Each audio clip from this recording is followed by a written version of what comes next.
I was dancing to your intro music. I know, thank you. I'm sitting here going, I cannot believe you and I are here. And first, as people are hopefully joining us, I always say, we don't know you're here unless you comment. So we can't see you, we can't hear you unless you put in the comments that you're here. So if you are here, just say hi, put a comment in there, know that it's not just the two of us. Although if it's just the two of us, I'm good with that too.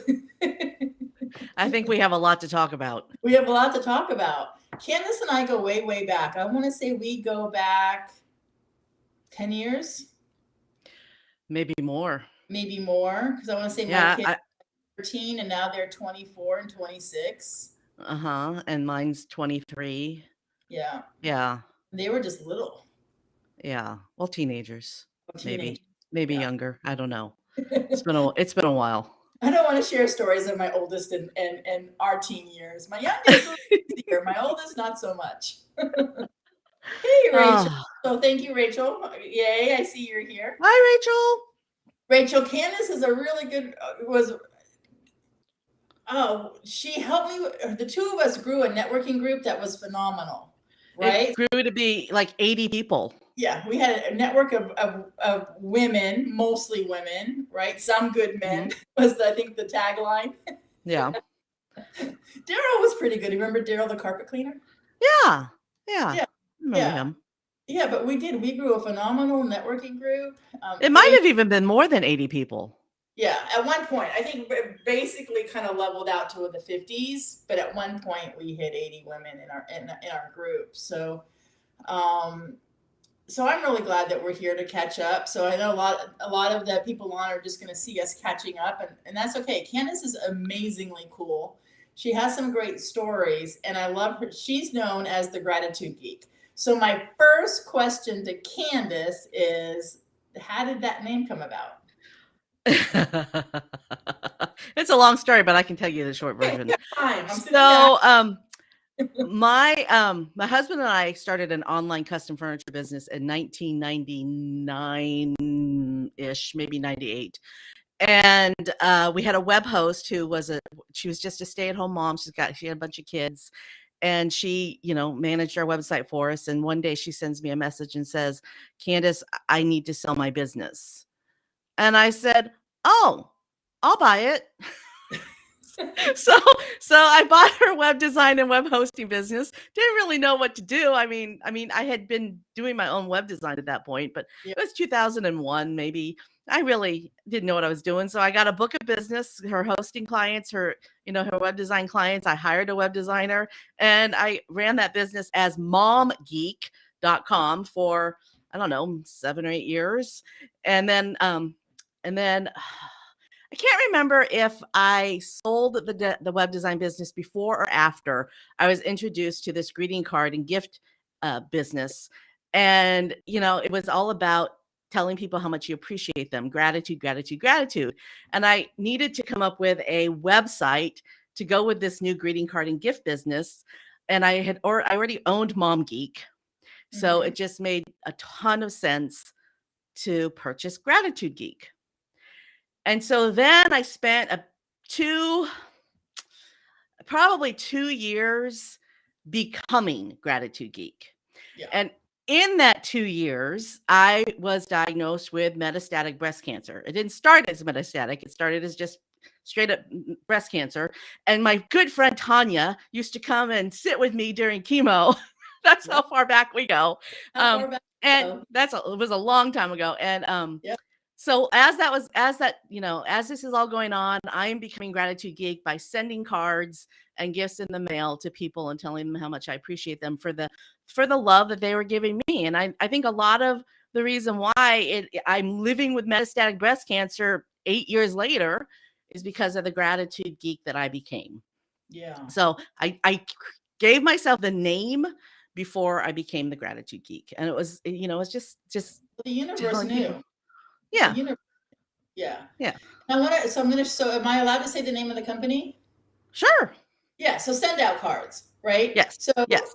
I coach all kinds of professions. I've got business owners, roofers, landscapers, a lot of realtors because that's kind of my history. And executives, managers. And I coach two realtors right now, one in Texas. I guess they're both in Texas. Um, who use send out cards and work really hard every month sending out those notes of gratitude. Yeah. It Yeah. really does make a difference. Yep, absolutely. Yeah. So showing gratitude to your clients. And I remember you having, when we have in our networking group where, so Phil Green is a client. Hey, Phil. Thank you. Yes. No, I wanted to support Kandas through, something that I can't imagine going through. You were the only person who showed up when I rang the bell too after radiation therapy was over. Yeah. You came and were with me when I rang the bell. I mean, Yeah. everybody in my circle at the time had played different parts. I mean, Sure. okay, if you're tuning in and you ever have a friend come down with breast cancer or any cancer whatsoever or any sort of illness, long-term illness whatsoever, my girlfriends got together and paid for me to have a housekeeper for a year. And Tanya, I don't know if you're a part of that. If you Yep. were, thank you. Yep. Because I was not told who was involved in that. Yeah. But it was huge. I mean, Yeah. so all of my friends gathered, did things for me during that really rough time. I mean, there were days where I couldn't walk because the treatment was so bad. And there was just people who just rallied around me. So it was really amazing. Yeah. And that is part of the reason why I transformed into Gratitude Geek, even though I had given myself the name, but I wasn't really the Gratitude Geek until after all that had happened. Yeah. You just kind of grew into that name. Absolutely. The only thing I didn't volunteer for, which I'm sure you'd be super grateful for, was any of the cooking. Just ask my kids. I'll buy it, I'll bring it, I'll deliver it, I'll pick it up, whatever you need. Just don't ask me to actually do it. Oh, good. Thanks for letting me know. I couldn't eat anything anyway. It was awful. Yeah, but we brought food for your husband. We were hoping, and my daughter. Yeah, it was daughter. huge. It was huge. I mean, it was Yeah. tough on them. It was really tough on them. Yeah, I do. I remember me. Your husband stayed pretty stoic, at least in front of us, that came around. Your daughter was strong, and you can still see fear. I mean, she was a young teenager. She's 14 maybe. Yeah, scary to see mom go through. So that'll be a story for her to share. Someday is how that affected her and made her stronger. Right. I see you guys close. I'm thinking, are you guys still close? As I'm, don't want to put my she just moved to South Dakota. Mine moved to Oregon, so I feel your pain. Yours is at least in the same time zone. I'm in Eastern time zone and she's in Mountain time zone. So, when she wants to text me at midnight my time, I'm sleeping. Yeah. So how long of a drive is it? It's 2 days, 2 solid days of driving, 16 hours. Yeah. We are committed to do it. Mommy and Daddy are going to be there. We're going to make the drive. Well, for me to go to Oregon is a 14 and a half, 15-hour drive. And my mom lives right in the middle, or sort of in the middle. It's kind of like an hour off the beaten path, and you got to get an hour back on the beaten path to go north. So sometimes I'll stop in San Francisco and stay with my mom. I have yet to just do it 14 and a half hours, 15 hours in one fell swoop, but I am going in a few weeks, and I'm thinking of doing it that way. Just I know that drive, and getting off the 5 and going up 580 or 680 or 880 or whichever one you're going to get to San Francisco is not fun.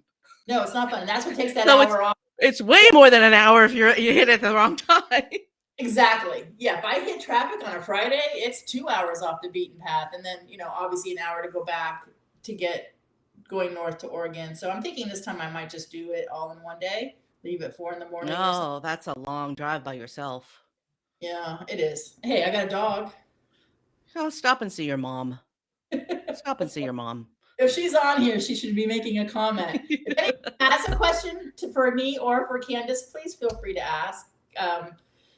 So my very first live / podcast / I think we were calling it videos. I don't know what you call. I don't remember what but I used to call it a video talk show, like a YouTube talk show. Right. That's and what so I called you it. were interviewing me, and we were in Conroe Coffee. We used to do it in Conroe Coffee. remember the Mhm. name. She's in California. Leo. Leo, thank Leo, you. yeah. Yeah. Left me for a minute. Yeah, yeah, It was so yes, much fun. yeah. That's an excellent story. All right. So I was coming home from a networking meeting with Tanya. I was coming home and I decided to take the downtown route rather than the Strode route because I hated driving on the Strode. So I decided to go downtown and I look over to my left and I see a vinyl sign that says Conroe Coffee. And the town that we lived in at the time was called Conroe, and the downtown area was it had been abandoned. All that was left there was attorneys and the city, the city hall. Yeah, the city hall and attorneys. There was nothing there. Maybe a restaurant, but I don't think so. It was just abandoned. And I had kept thinking, wow, wouldn't this town be great if this adorable square came back to life? All it would take was a coffee shop. All it Yeah. takes is a coffee shop to bring a town back to, a square back to life. So here's this coffee shop. I'm driving by. It's hasn't been open long enough for her to even have a real sign. And I pulled my car in front of the shop, stopped, and I went inside and I got some coffee. And then I flipped out my phone and I sent a Facebook post. I said, "Who wants to meet me at the brand new coffee shop in downtown Conroe tomorrow?" And like you and five other people showed up. Yeah, And the cop, Leo, we didn't even know Leo yet. She's no. like, who are all these people? And then we show up 2 or 3 times a week, right? Yeah, then Really? we start showing up regularly. And then we made the Friday thing and we started recording while we were there. And we just made her coffee shop our home but the thing was, I wanted her shop to work. Yes, And I so know. I did everything I possibly could to make sure that she had a steady stream of business. And when we moved, you moved did you move away from Conroe before I did? I moved in 2016. Yeah, so you moved about a year and a half or so before I did. But Yeah, when my husband and I left, a brand new restaurant had just opened up in a building that had once been crumbles. It was this gorgeous restaurant and it was pretty high-end food and it had live music and we thought, yeah, Conroe did it. yeah, Conroe yep. did And it. so Phil said Conroe, Texas. Yes, I lived in Spring. Candace lived in Conroe. Yep, yep. Mhm. And Phil, you might have got on a little bit later. Candace and I ran a women's networking group together that grew to 80 women. It settled down to about 50 consistently, but at one point we spiked to 80 businesswomen, and the two of us ran it. It was Mhm. not. It was herding cats. Mhm. Yep. It was, but it was a well-run machine and it was because of you. I was Oh, just there to support you. yeah. And to come up with crazy ideas like let's meet at the coffee shop and video it. Yeah. Or let's collect 3,000 jeans for the battered Yeah. women show. No, you did that. You did. Yeah. So let me tell you a story about that. I think you know this. So that we did this so Candace and I every year with our networking group. Unfortunately, sadly, Houston has a huge battered homeless population in a lot of different locations, and obviously they don't tell us where it is. So the police department asked us to collect jeans. That's what they needed.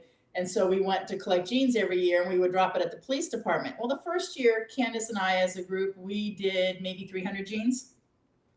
The next year, we probably collected 1,000 jeans. Do you remember what we collected the third year? 3,000 pairs of jeans. Daryl, right? He brought us his big truck so we could fit all the jeans, and we took it to the police department, and they were actually upset because they didn't know how to house 3,000 pairs of jeans. So they weren't too happy with us when we dropped them off. And I think at that time you were going through chemo, so that you didn't have Probably. Yeah, that sounds about right. that trip. Yeah. But yeah, we did good for the community. Oh Yeah. yeah. Yeah, and that another story. We aren't supposed to know where the women's shelter was, but I did not because I'd ever had to be there, but because my husband built most of the furniture for the women's shelter. Yeah. So that was pretty emotional too. Yeah, these families are living in a room with a bunk bed, and there could be four kids and a mom living on two twin size beds in a room. Yeah. Yeah, it was just heartbreaking. Yeah. Heartbreaking. Okay, so another story that you feel that when you look back on it, it's who you are today, or what makes you stronger, what makes you kinder, what makes you more compassionate. Just something that at the time was tough, but today you look back on it and you're grateful you went through it. I'm gonna put a twist on that because the story I want to share isn't really about me, it's about somebody else and the impact that he had on me. Okay. So when I was 18 or 19 years old, I bought a 1980 Volkswagen Rabbit convertible, not a cabriolet, a Rabbit. And the year was probably 89. So the car was already 9 or 10 years old. And I like to drive fast. And I lived in San Francisco. Actually, I lived in Oakland, Alameda, right outside of Oakland. So I lived in the Bay Area, and I would go home to mommy and daddy in Castroville, California, which is about a 90-minute drive south from San Francisco, as often as possible to do my laundry. So, so, so I was not a college student. I was actually working for the North Face at the time. I had my, but you know what? When you live in the Bay Area and you have a fast car, because even though it's a Rabbit, it was fast. Your bills start to add up. And so I went home to do my laundry rather than going to the laundromat. Plus it would be nice, mom would cook for me. Oh, yeah, My mom was Korean, and so she was an excellent cook. Not saying that all Koreans are excellent I cooks, but know I've had some of your Korean cooking, especially your kimchi. So yes, thank you, Mom. yes, Yeah. thank you, Mom. So Yeah. I would go home, and then the car started to fall apart. So I took it to a mechanic in the Bay Area. And after the second time I took the car in, I realized they were ripping me off. And then I had another bad experience with a mechanic in the Bay Area. And I was, all of 21 years old, maybe at this point. And I went home from that mechanic crying. And I was like, I'm not doing this anymore. So I started taking my car back to Hans, who owned Hans's Auto Mechanic or Auto Repair in Castroville, California. And Hans, he was probably, I'm going to say it was 80, maybe let's just say it was 1990. And I'm going to say he was in his late 60s, maybe early 70s. And Hans was fantastic. He was German. He had a little bit of a German accent, not really strong. But and he specialized in German cars. So all he ever saw in his little shop was German cars. And Castroville is the artichoke capital of the world. It's an extremely small town. You literally, if you blink, you miss it. If you're driving up, up 101 or down 101, you literally miss it if you blink.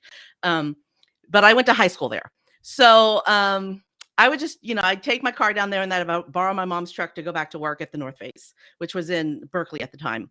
So one day I go to pick up my car and I noticed that you remember back in the day, you had to do this to roll your window up and down? Yes, I remember this. Well, when you live in California and you don't have air conditioning, you do this a lot with your window, right? And the handle fell off my window, right? And so I noticed that he had repaired the what is it called? The knob? The knob? Yeah. I noticed that he'd replaced the window knob. And I thanked him for it. And he goes, well, I always keep those on hand just in case something like this happens. And then, he would just always, here I am, this 20-year-old, 20, I probably met him when I was 19 and I totaled my car when I was like 22 or 23. So I was just this kid who he saw every 6 months when I needed stuff done to my car. But he always took the time to talk to me and to share stories with me and to find out how I'm doing and go above and beyond to make sure that I had, that my car was running. He really cared that I was safe, right? Mm-hmm. That my car was keeping me safe. And then one day we were sitting at my car. I just paid for the repair. He was leaning against the front. I mean, I can see this.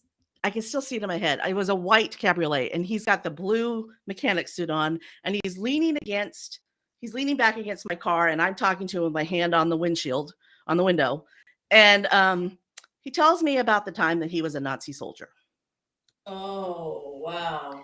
And the shame on his whole countenance just changed. His shoulders slumped. He slumped. He looked down. He was so ashamed. And he said, I loved that son of a bitch. He had fallen in love with Hitler and everything that Hitler stood for. And all these years later, he was so ashamed of that love that he'd felt for that man. So I like to say that I learned 3 things from him, right? I learned 3 things from Hans.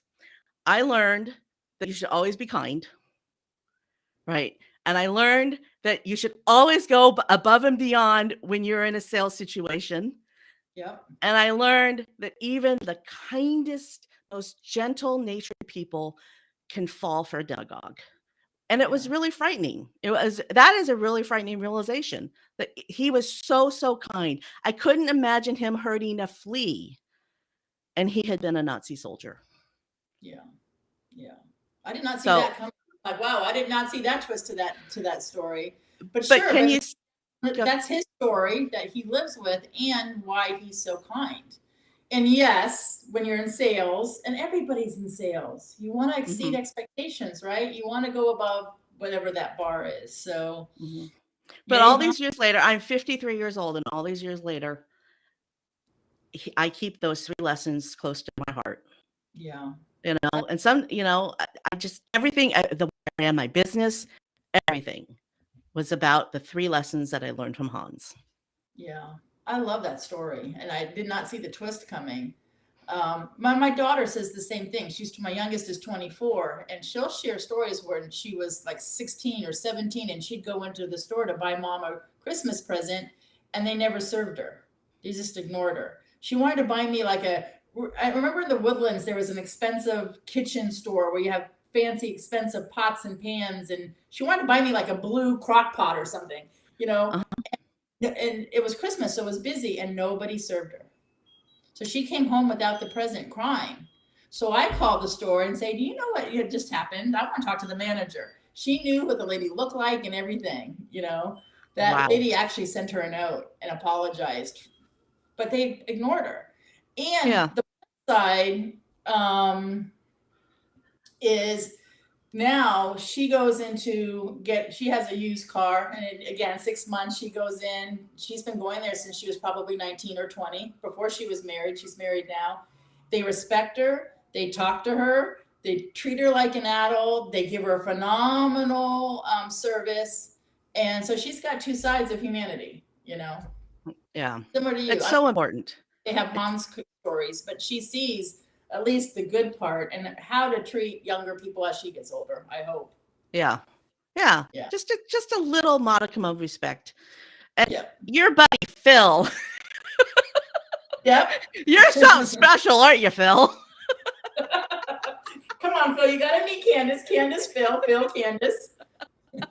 I think I like him already. You would. You'd have fun interviewing him at Conroe Coffee. Yeah. Oh, I'm Phil's sure. really I'm sure. special.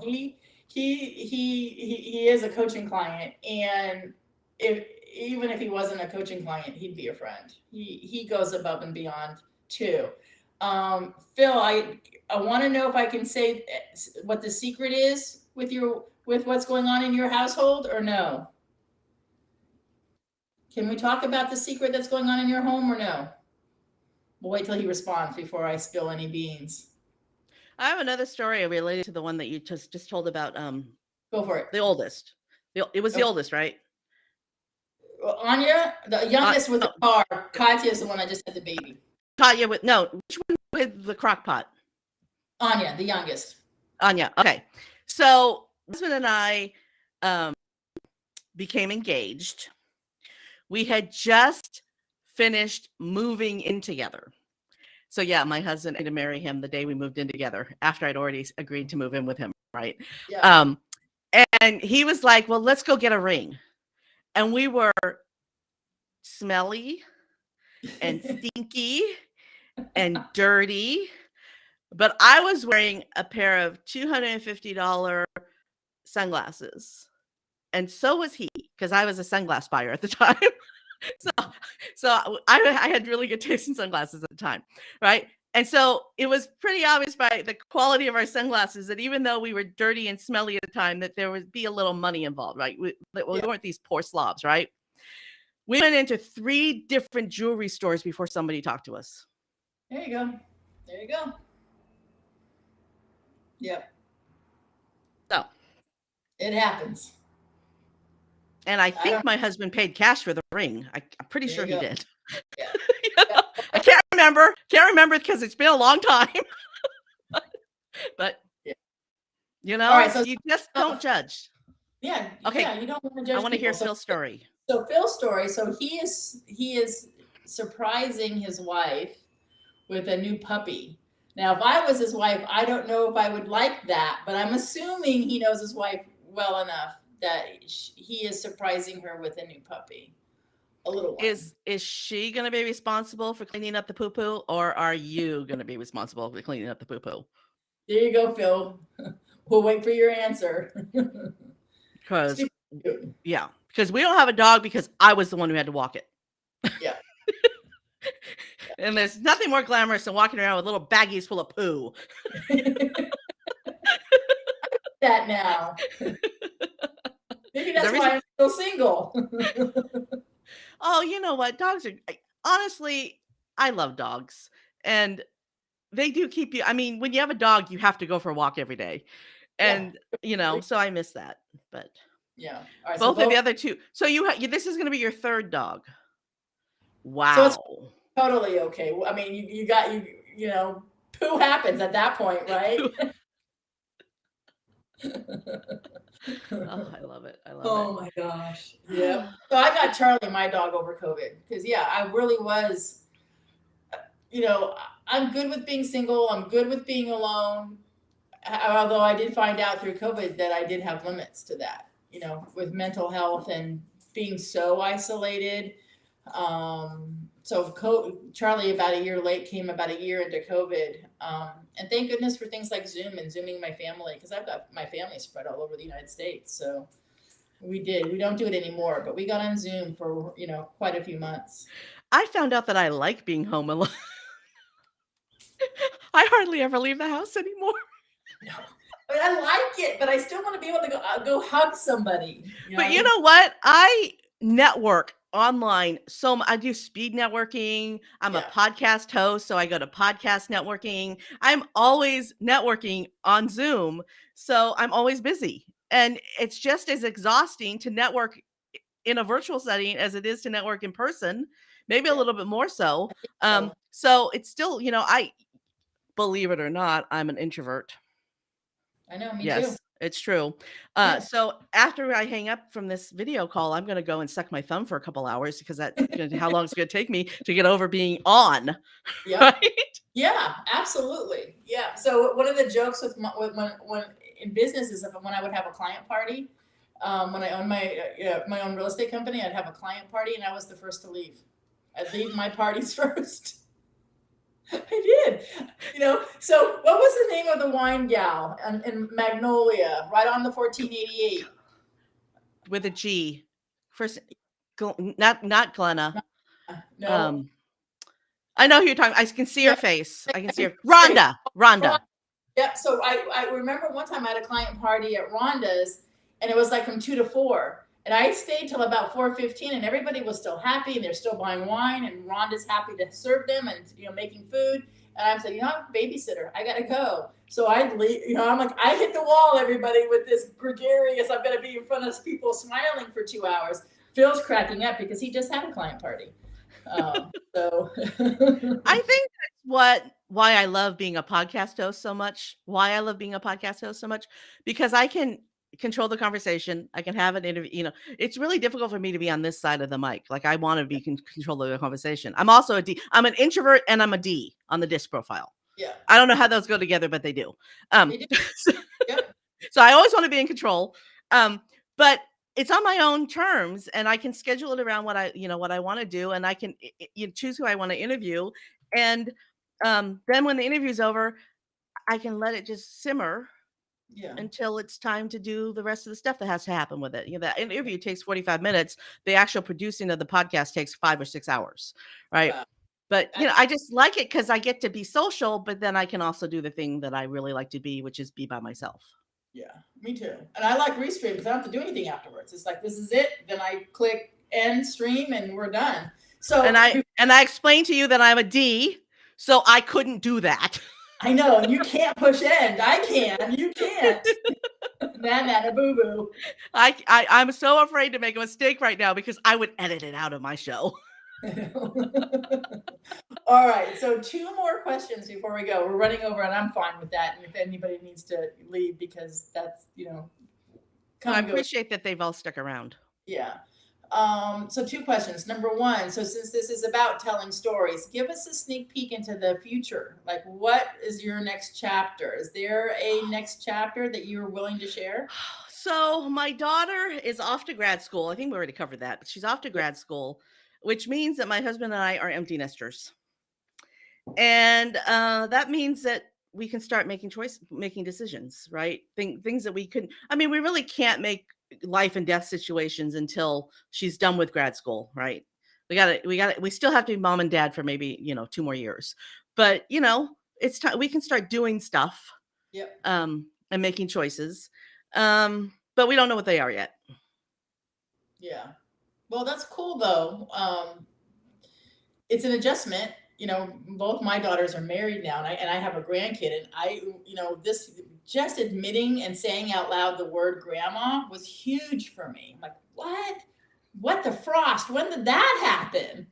And I love it now. I mean, there's nothing better. I mean, really, truly, that little pipsqueak is my heart, but saying that word grandma was really an adjustment period for me.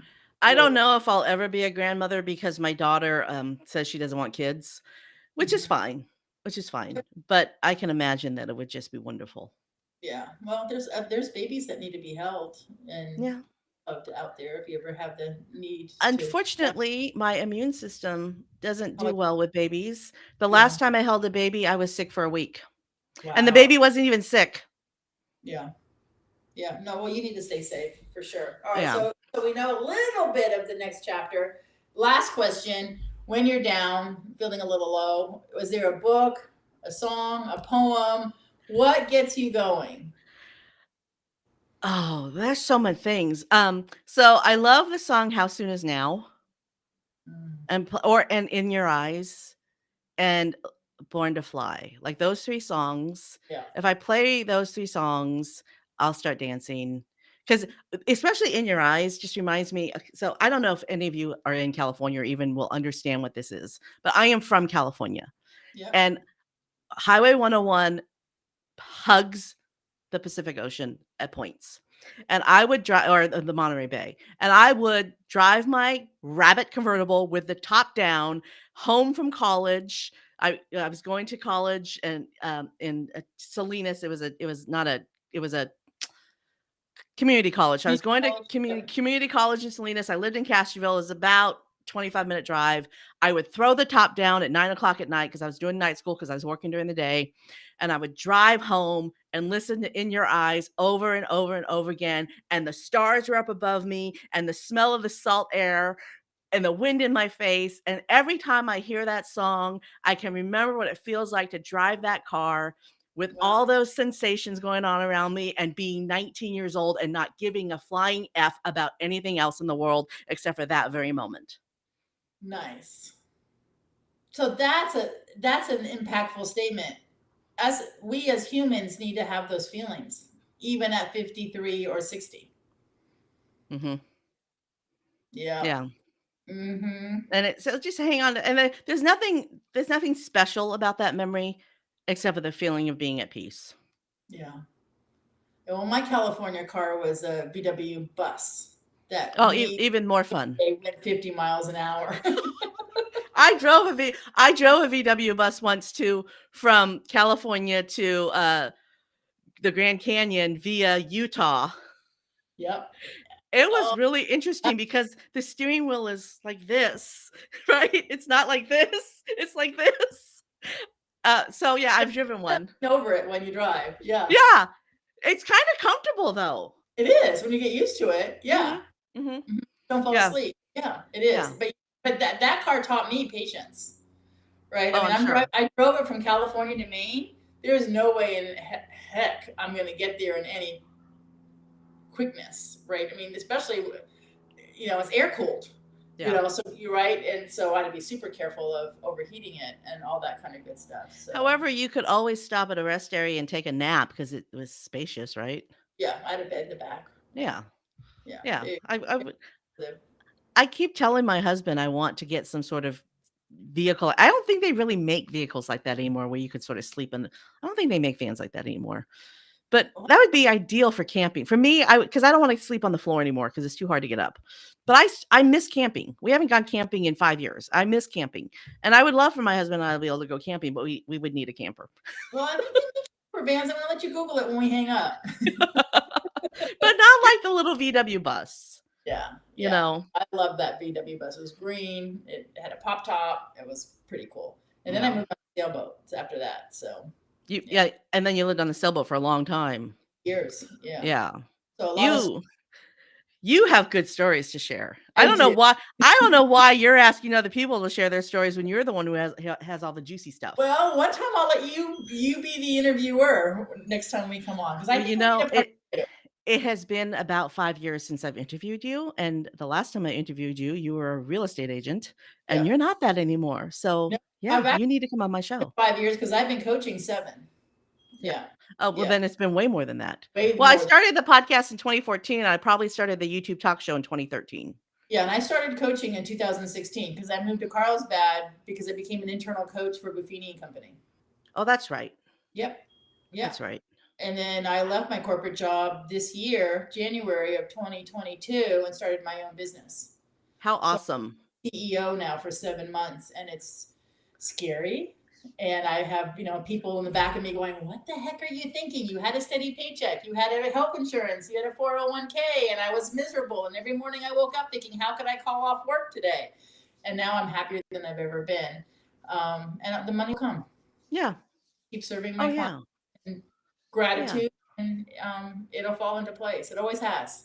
I have been the CEO of the company that my husband and I own since 1998. Yep. And I have never worried about money. Yeah. And there have been years where we made multiple 6 figures, and there have been years where we made $40,000. Yeah. But I have never had to worry about money. Yeah. It just, there's always enough. And there will always be enough for you. Yep. And, serving people and being there, it comes back. You give out slices, it comes back in loaves. And I believe that if it's authentic, right? Just serve your people and exceed expectations and all those things you learn from Hans. Yes. Yay. Yay. All right. Do a part 2. We're going to stop. We're going to end. I'm going to end the stream. And we need to do a part 2. And then you can ask me questions. That would be obvious. It would be awesome. But I want you on my podcast. Okay. Yeah. Before we stop though, tell people how they can find you. It's gratitudegeek.com or Gratitude Geek on any of your favorite podcast players. I just recorded, I think, episode 139. Wow. Took a couple years off to have cancer. But I just recorded episode 139.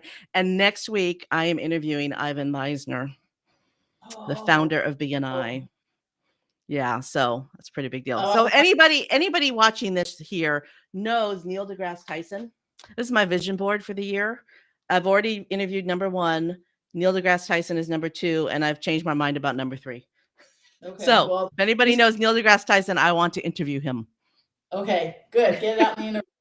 That's right. All right, Kandas. Thank you. Thank you, everybody. Bye, everybody. Thanks for watching. See, here we go. This is the glitch.